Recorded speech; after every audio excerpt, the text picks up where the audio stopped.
Welcome to Amazing Incredible Stories. Tonight's show, how they broke your mind. Do you remember the neighbour who lived down the street when you were a kid?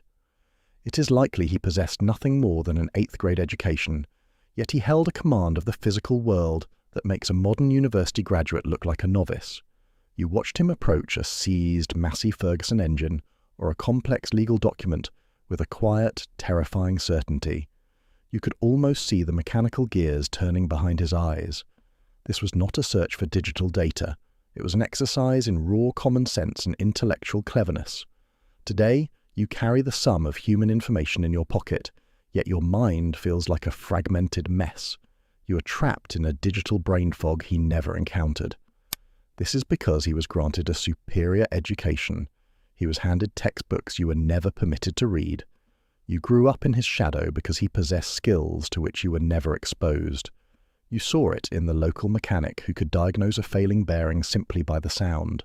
You saw it in your grandmother, who calculated the grocery bill before the heavy steel drawer of the cash register even opened. This was not magic.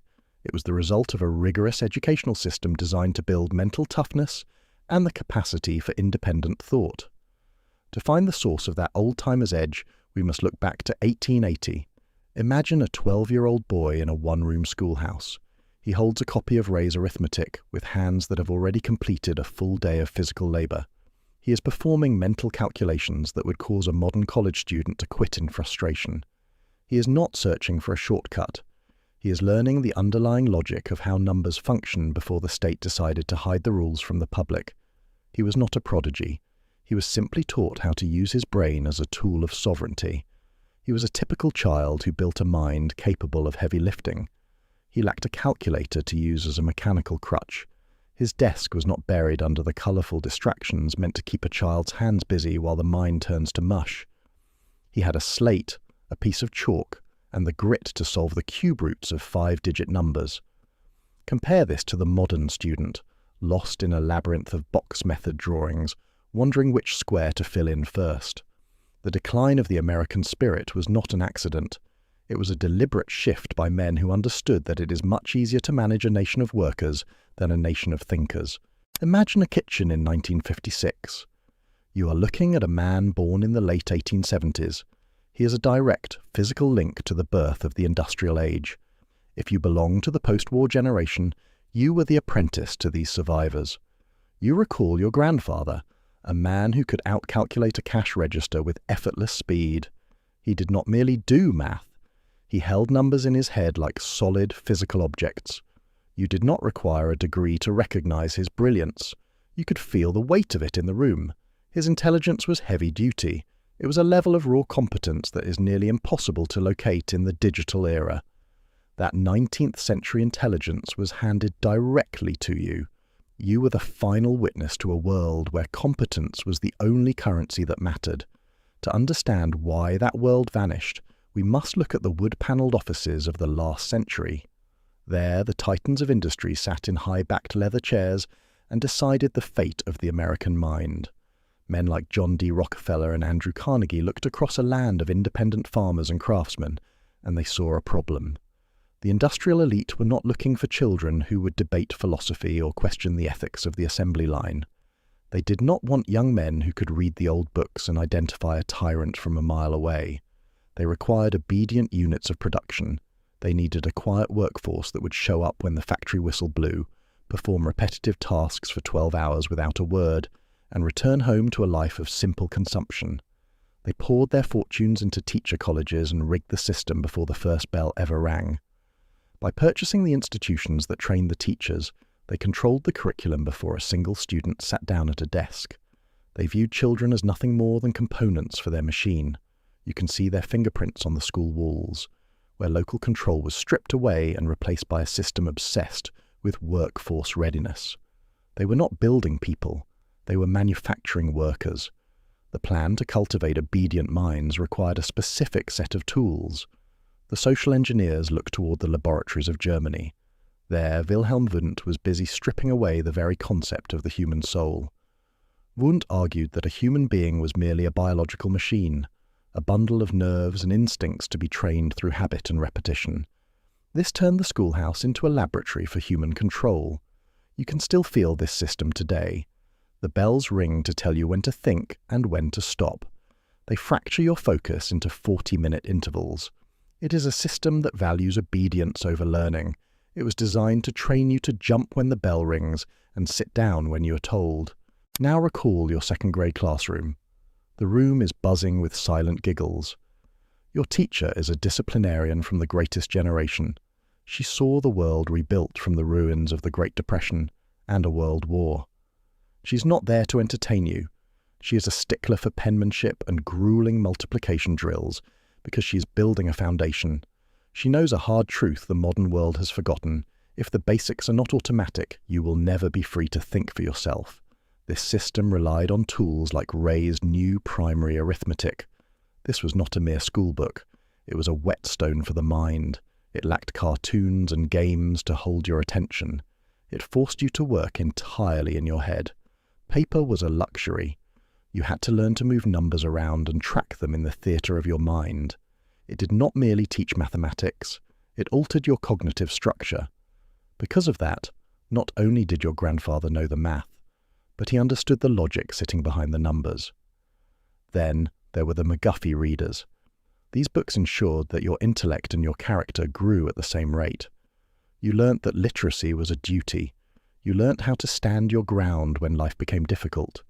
They understood that a sharp mind is a dangerous weapon in the hands of a person without a moral backbone. This is why the old-timers possessed wisdom rather than just facts.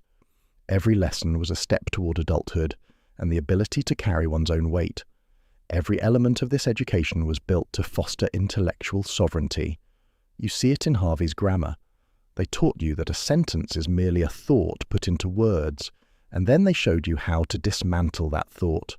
You learnt to diagram sentences. You learnt to see the subject and the action, and how every word fits together like the timber framing of a barn. It was not about being correct. It was about seeing exactly how a person's logic was constructed. When schools abandoned these grammar rules, they stripped away your ability to defend your thoughts. If you cannot take a sentence apart, you cannot identify a lie. The old books were designed to ensure you could build ideas that would not collapse the moment someone spoke loudly. You were being trained to be the master of your own mind. They gave you a vocabulary that carried weight. Those are the tools required to know if you are truly free or merely doing as you are told. Then there was that old school teacher. He was the kind of man who did not care one bit if you liked him or not. He would shove the new textbooks aside and pull out the tattered volumes from the 1930s, the same ones he had learnt from himself. He knew the old books had meat on their bones. That is why he made sure you learnt two-point perspective. Most people today have no clue what that even represents. You begin by drawing a single line across the paper.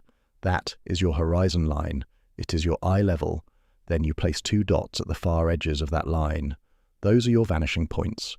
Every line you draw for that house must aim exactly at those two anchors. This includes the roof, the windows, and the walls. It acts as an anchor for the eye. If you are off by even a hair, the structure appears to melt into the ground. This was the moment your education shifted into a physical reality. You were no longer guessing at shapes.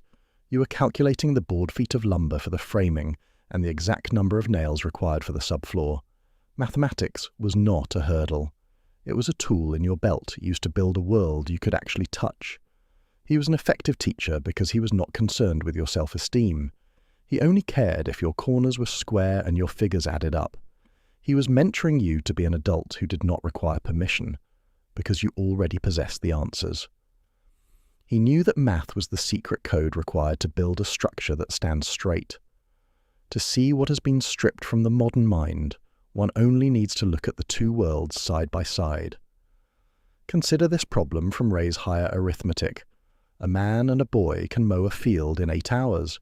If the man can mow it in 12 hours, how long will it take the boy to mow it? The boy in 1880 solved this in his head using simple ratios. He saw the whole field. He subtracted the man's portion. He found the boy's part with the speed of an arrow. He was being prepared to build a nation. Contrast that with the box method, or inquiry-based learning of today. Instead of a drafting table, the student is given a worksheet of rectangles. They are told these boxes represent work units. They spend 10 minutes colouring a square to show a man's portion. They spend another 10 minutes writing a reflection on how they feel about a boy struggling to mow a field.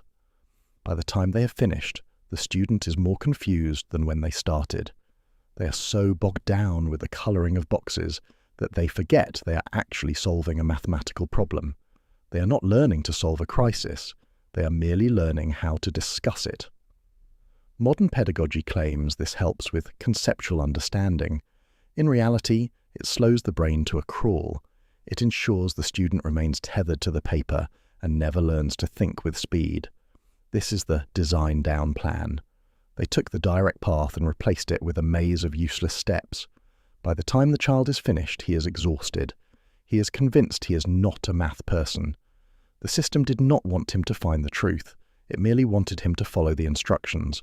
The real break occurred when the system forced teachers away from the heavyweights. They pushed out Shakespeare, Dickens, Homer, and Twain. They replaced the great books with useless, disconnected pop quizzes. Some modern teachers refuse to discuss power or betrayal in Macbeth, preferring to ask students what colour shoes a character wore in a vampire novel. This is mindless work designed to prevent students from thinking for themselves. You likely remember that one teacher who still clung to the classics like a life raft. She was trying to anchor your mind to real human experience. She was not just teaching you to read, she was showing you how to be a person of character. You could tell she had your best interests at heart. She was the last line of defence before you entered the world. Then came the age of the performer. This was the cool teacher who tried to be your best friend. He behaved this way because he was never taught the actual skills in university. He lacked the depth of the generation before him. He used jokes and pop culture to hide the fact that his lessons were hollow. This approach was the first wave of a system that traded discipline for a smile. He did not realise he was being used as an instrument of intellectual erosion. He thought he was being progressive. In reality, he was a distraction while the actual education was being stripped away. He was not teaching you how the world worked. He was teaching you to watch the screen. In the early 1980s, Charlotte Iserbyt discovered the paper trail, proving this was a calculated plan. She found the project best documents and the birth of outcome-based education. This was a system that disregarded hard facts in favour of values and feelings. This was the birth of the black box. Your grandfather was trained to master a trade so he could build a life for himself. You were being trained to follow a process. Independent thought was replaced by simple compliance. You watched common sense disappear as the paper pushers took over. That is when the old ways went out the window. In the past, if something was broken, you fixed it. Plain and simple. But that world was being dismantled.